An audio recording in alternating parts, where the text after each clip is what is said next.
Hi, welcome back to Serger Tip Clips. Well, this is an especially exciting event because we are introducing you to thread fusion. Many of you might have seen a previous tip clip that I did doing thread color blending.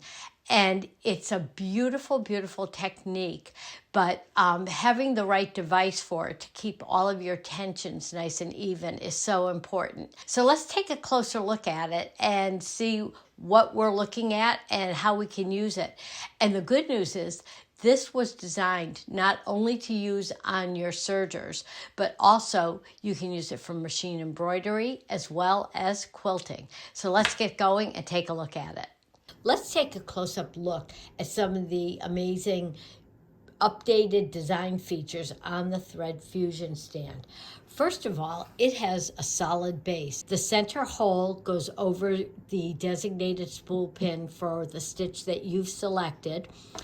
The metal spool pins screw in and out, which makes it great for travel. There was a very definite reason for that.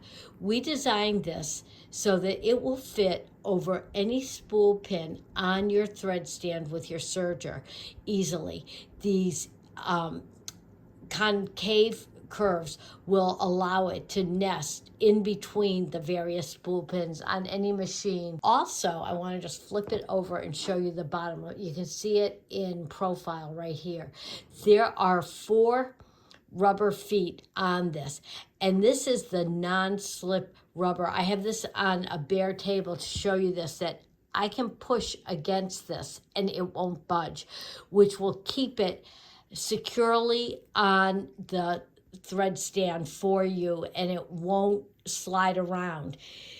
Also, because you can fit this on any spool pin, that keeps the tension accurate on your stitch. And if you're using something like 2 8-weight threads, you want absolutely perfect, consistent tension.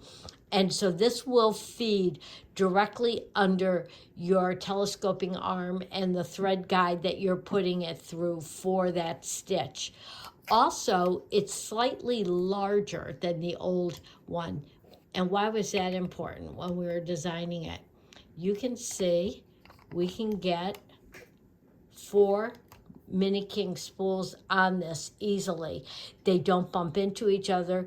As the thread feeds off, it clears each one individually so that there's no friction or rubbing against each other that could change the tension on your threads. And I think you're going to really enjoy it. And there are going to be other uses for this as well, not just on your serger. And we'll be rolling those out as time goes by. It'll be very exciting, so stay tuned. Let's look at a narrow cover stitch with 2 8-weight threads in the chain looper and my center and right needles.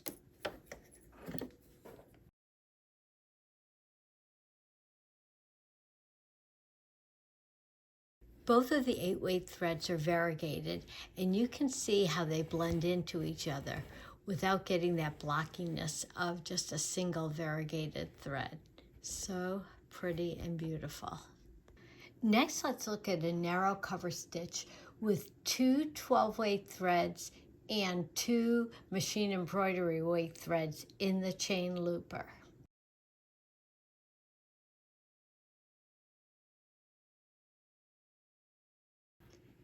I love the way the embroidery weight threads just give a little shine to the stitch, but it's so complex and pretty.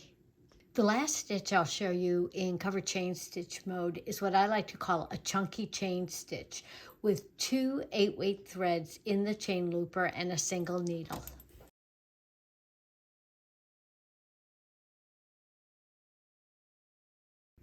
And you can see how the colors just blend into each other so beautifully, and they twist around differently at different intervals. The last stitch I'll show you today is in overlock mode. It's a 3-thread wide, and I have 4 different colors of machine embroidery weight thread in the upper looper and a single cone of Serger comb thread in the lower looper.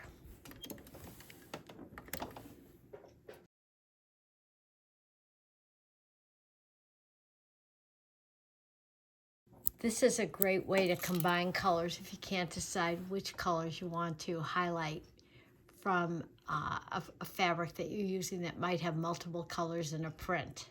If you have any questions or comments, you can always email me, gail@gailpatrice.com. And thanks very much. Happy sewing and serging.